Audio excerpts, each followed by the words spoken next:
All right, the game just ended.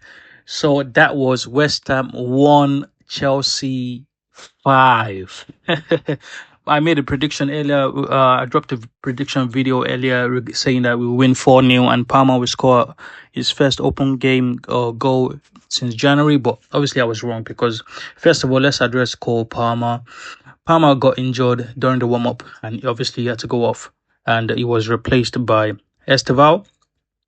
And I just want to, I hope Palmer I hope he's not too serious. I hope, he is just, maybe something muscular, that he can just, stretch off, in training or something. But yeah, let's wish our Cole Palmer, speedy recovery. And yeah, let's get to the game. We did not start it well. West Ham, for the first 10-15 minutes, were electric. They were intense, they were pressing, they were, just more aggressive, in general. And yeah, they obviously scored a free goal from, Paqueta. And obviously people, I went on the X platform, and obviously people started blaming Robert Sanchez, saying he should have saved it, blah blah blah. But hey, listen, I saw that goal. It was a free goal. It was and there was so much spin on the ball that, come on, the keeper can't save everything because it's coming from, because it's a shot outside of the box. Like, come on, let's.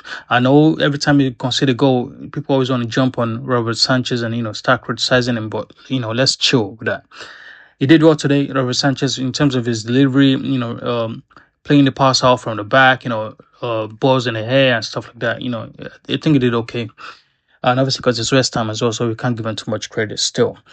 But yeah, in terms of Chelsea players, the outfield players played really well. It was an interesting formation again. Enzo Maresca has been able to surprise us with so many, formation changes and stuff. But yeah, it was a good, formation, and it worked. It worked really well. We scored 5 goals, to be honest, before he made all the changes, which I'll get to, shortly. So yeah, our first goal came from obviously Joao Pedro.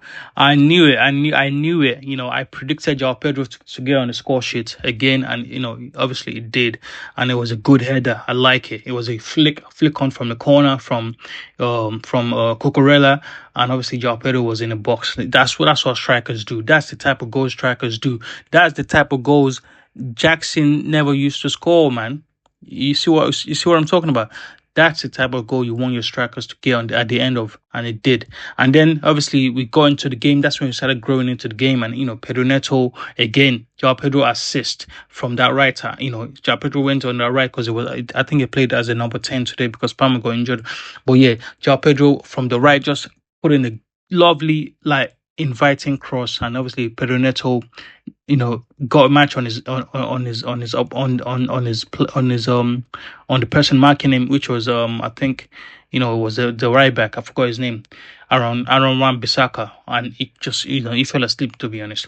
And Enzo just got on the end of the cross and bam, smashed it in with his left foot, and that was 2-1.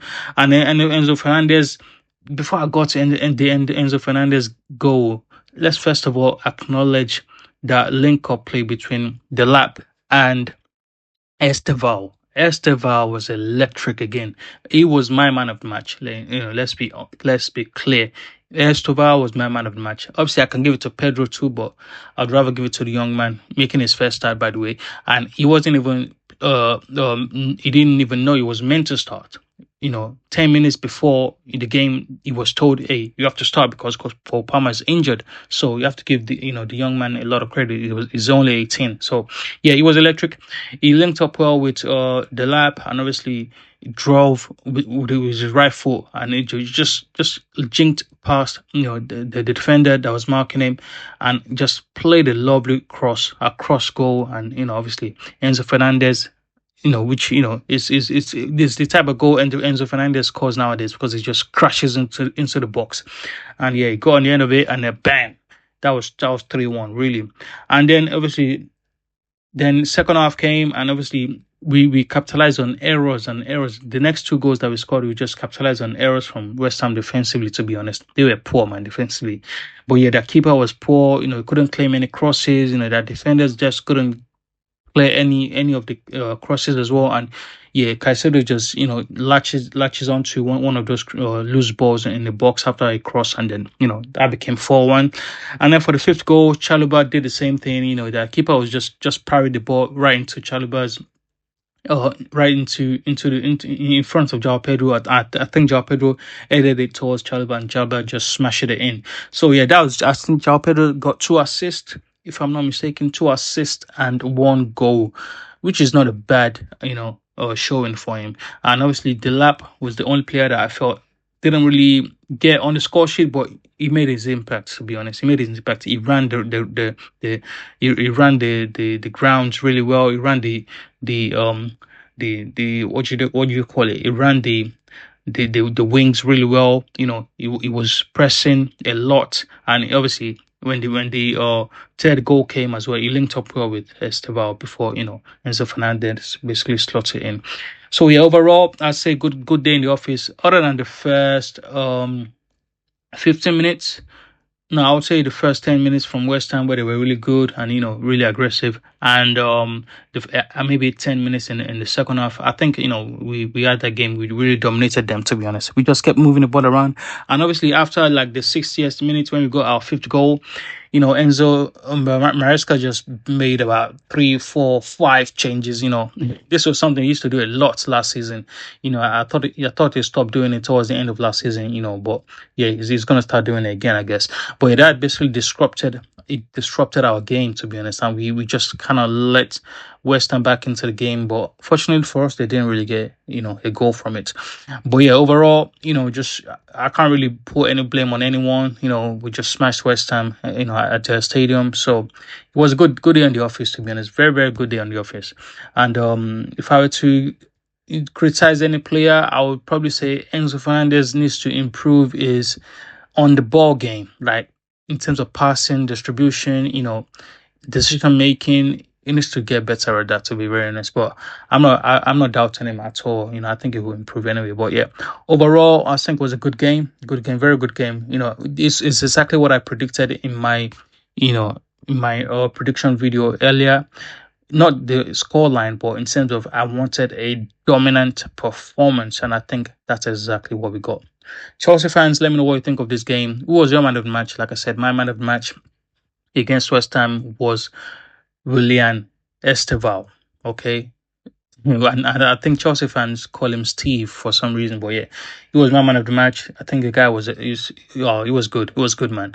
He was very, very good. I'm probably gonna watch some of his highlights again from this game. I'm gonna react to it just to show you that hey, this guy is the real deal, innit? This guy is the real deal. For him to come in for Palmer, it wasn't. He didn't even know he was going to start, and then it didn't phase him. He just basically just took over the game. Really, was passing well, doing flicks. Obviously, some of his flicks didn't really come off, but it's the confidence, guys. It's the confidence to be able to do flicks away at West Ham, like just flicking around and just having that that charisma. It's a lot. It's a lot. And obviously, yeah, he also got an assist today, and I saw his stats that he's the youngest Chelsea player in the Premier League history to get an assist at 18 years old, guys. So yeah, this guy's the real deal, and I'm definitely looking forward to more of him this season. But yeah, like I said, the only downer from this game was just the Cole Palmer injury during the warm-up. I just hope it's not too serious, and maybe he will be out for maybe some weeks, maybe misses the international period as well, and doesn't get to go away with England. That would be great as well, to be honest.